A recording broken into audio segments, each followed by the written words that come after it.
Bonjour à tous et bienvenue sur boursicoté.com pour cette nouvelle analyse technique Forex, matières premières et Bitcoin. Avec un marché du Forex qui n'a pas été très volatile aujourd'hui. On le remarque aussi sur la paire de devises euro-dollar puisque on est toujours ici dans cette zone de range entre 1,0780 et 1,09. On est en train d'adopter un biais baissier, là où sur toute cette partie, on avait mis en évidence le fait que l'on montait ici au-dessus de la moyenne mobile 20 exponentielle. Ça s'est équilibré ici en fin de semaine dernière et s'est confirmé en début de semaine, puisque on est désormais sur des contacts ici répétés sur la bande de Bollinger inférieure et une moyenne mobile 20 exponentielle qui semble en tout cas sur le mouvement actuel être devenue résistance. Donc il s'agit peut-être d'une petite oscillation intraday. On est dans une zone d'attente puisque la BCE et la Fed, qui sont donc les deux composantes de cette paire de devises euro-dollar, vont dévoiler leur taux, donc demain pour la Fed et jeudi pour la BCE, ce qui place, je dirais, cet actif dans une zone d'attente naturelle. On ne va pas avoir de grosses envolées, à moins qu'il y ait une statistique majeure qui influe justement sur ces hausses de taux. Et donc on risque on n'a pas de conviction qui devrait arriver avant justement la diffusion de ces taux.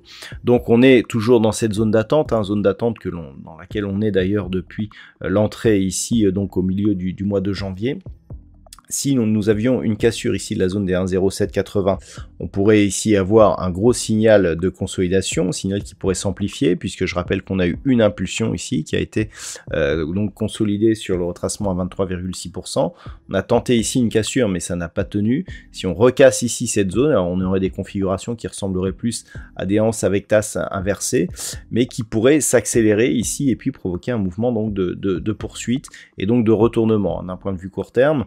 Mais tant que l'on reste ici au-dessus de cette zone, on a toujours une perspective donc qui est neutre à très court terme, mais plutôt haussière d'un point de vue un peu plus moyen terme, puisque cette zone ici des 1,09, on peut considérer que tant que l'on ne repasse pas sous 1,0780, que cette zone des 1,09 a été fragilisée et qu'elle devrait casser prochainement.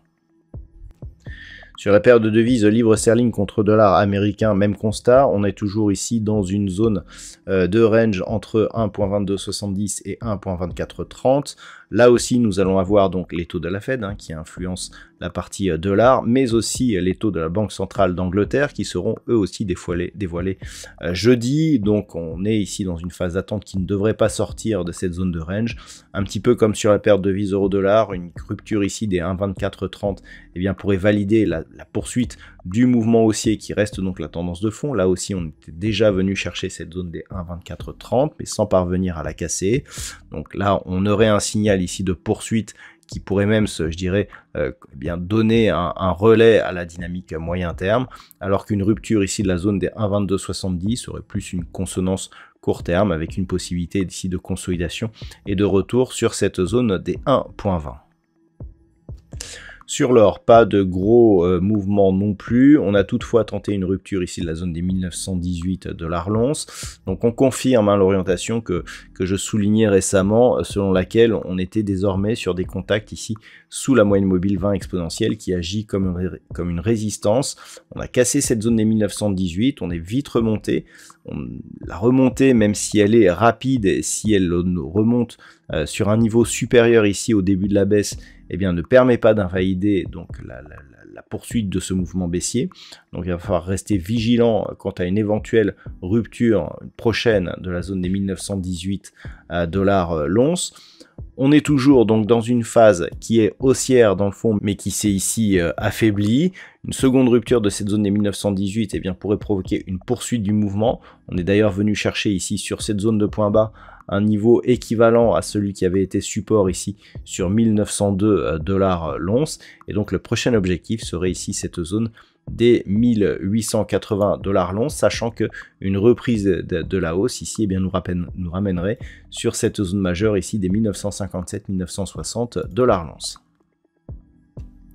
Sur le WTI, eh bien c'est le statu quo, on est toujours ici dans cette zone de range, 75-84 $ le baril, pas de changement donc par rapport aux précédentes analyses pour ce brut léger américain qui semble ici avoir trouvé donc une zone d'équilibre autour des 80 $ le baril. Et enfin sur le Bitcoin, eh bien, il n'y a toujours pas de relais. On revient ici sur la zone de cotation telle qu'elle était la semaine dernière, avec donc des cours qui restent ici au-delà d'une zone proche des 22 500 $ pour un Bitcoin. Je rappelle que la zone a cassé pour vraiment réimpulser un nouveau mouvement haussier moyen terme, eh bien, serait cette zone ici des 25 200 $ pour un Bitcoin. Tant que l'on est en dessous, eh bien, on peut considérer ici que nous sommes globalement dans une phase de neutralisation moyen terme entre cette zone donc des 25 000 et ce niveau ici des 15 800. Ce n'est qu'au-delà de cette zone, eh bien, que l'on pourrait parler de retournement majeur de cette crypto-monnaie. Voilà donc ce que l'on peut dire sur l'analyse technique de ces principaux actifs Forex, matières premières et crypto. Je vous souhaite de passer une très bonne soirée. On se retrouve donc dès demain pour d'autres analyses techniques, toujours sur le site boursicoté.com.